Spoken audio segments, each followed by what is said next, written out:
Hey guys. So, I guess my first post since we're back. Today at Trump's inauguration, I didn't watch it, but I knew I wouldn't need to watch it because the highlights would make themselves available anyway. Elon Musk did a salute, and I am not interested in TikTok's little word games. This is a factual matter of history.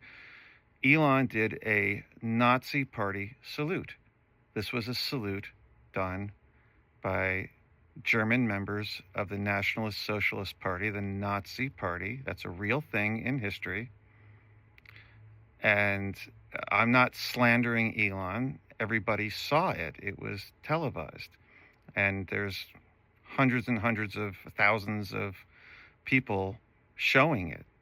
So don't come for me, TikTok. This is history and this is reality. This is what's happening right now. And the things that this brings to mind for me are, yeah, of course, Elon is reveling in the role of internet troll because that's the level of his emotional capacity. And look, he's autistic, and don't come at me from the autism community. Like, my whole family's on the spectrum. I'm not, this isn't about autism and other people that are autistic. This is about Elon Musk and his autism. This is about being raised the way he was raised, where he was raised, and having,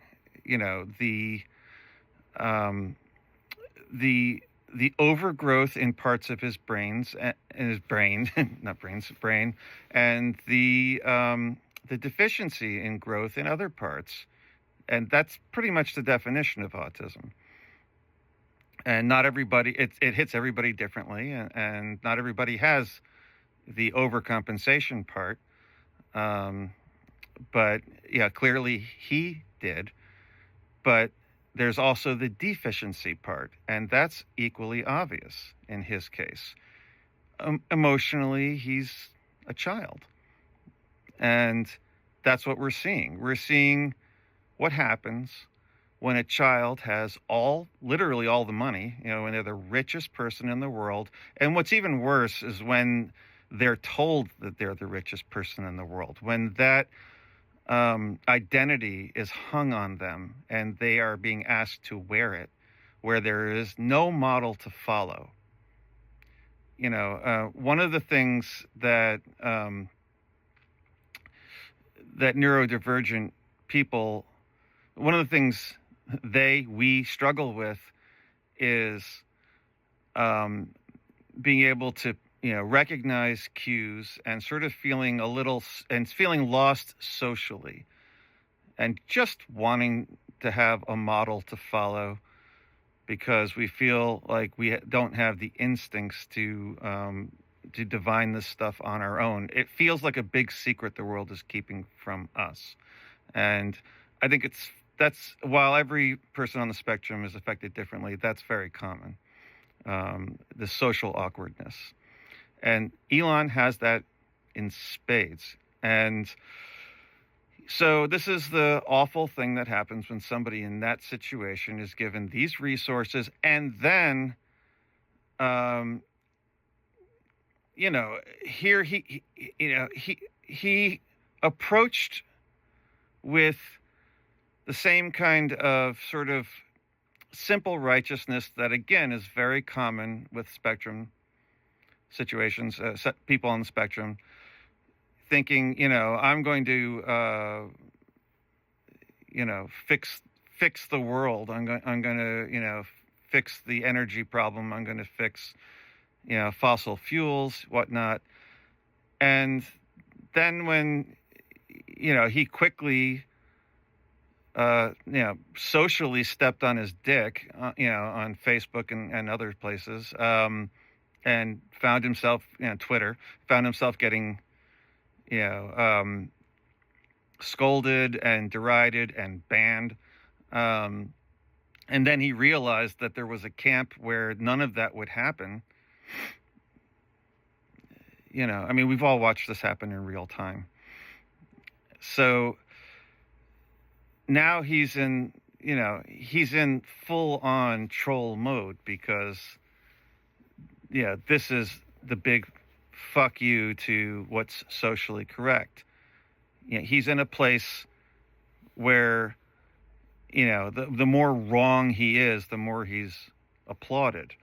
So that's what today was. It was just, let's see how wrong we can get.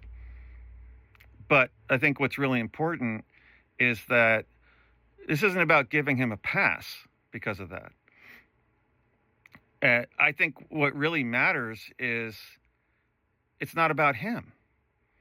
It's about that he's giving a Nazi salute, which is showing a public approval of a movement that gassed 6 million Jews and so many other people. And,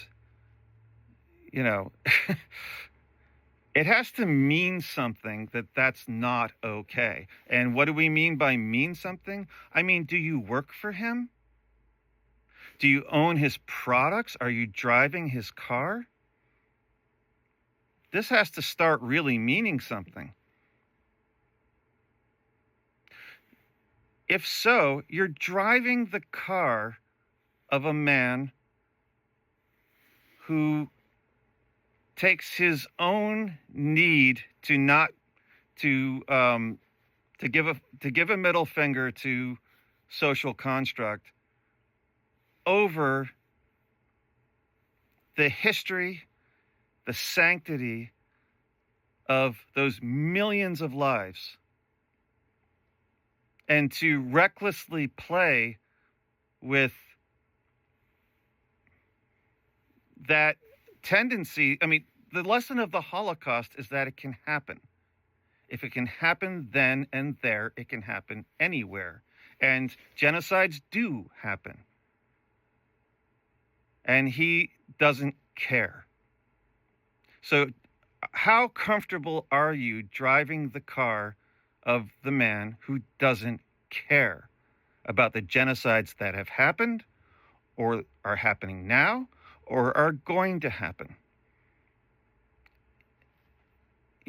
At some point, this isn't about him anymore. This is about us. And I don't care what your gas mileage is, your lack of gas mileage. I don't care how good a deal it was. We all know at this point that, whatever, pollution or carbon footprint benefits there are with a Tesla are minimal and, stretched out over time. And now, I mean, fine, you bought it 10 years ago. That's one thing. Now there's a lot of other options. You don't have to go with Elon if you want to go electric. So, he's selling millions of these things. It's up to us, to you, to the people, to say that delivering a Nazi salute at a presidential inauguration is not okay. And just saying it is not enough. He has to be rejected. And this also goes for any enthusiasm we had for SpaceX. He's got to go. And, we need to start leveraging the power we have in numbers against this man in particular, because look at the power he's wielding and look at what he's bringing with him. So no more Tesla, no more SpaceX, and definitely no Starlink. People don't realize it, but that's actually the scariest one of all. And definitely no robots. No robots. No autonomous human-shaped things that are faster, stronger, and ultimately controlled by Elon Musk in your home. No robots. So, hope you're with me on this. It's time to cancel Elon Musk for real, the right way.